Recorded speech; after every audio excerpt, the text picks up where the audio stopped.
Hello guys, good morning. Ah, Dito pala ako guys sa aking area. Dito sa Barangay Santiago, Reyna, Mercedes, Isabela.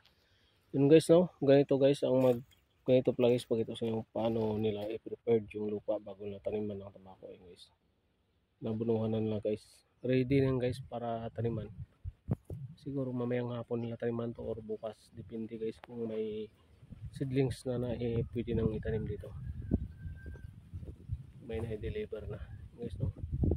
Ngayon guys natin panahon guys mukhang ulan guys no, malapad ang lupain nito guys sa Isabela guys. Yung mga naunang tabako guys malaki na 28 days na yung iba may 35 days na guys. O ngayon lang ako nagpag video dahil busy na tayo guys. Guys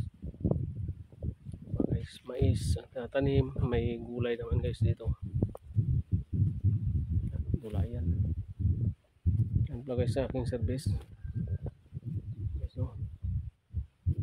Guys, hanggang dyan na lang guys. Hanggang sa susunod na video. Maraming salamat.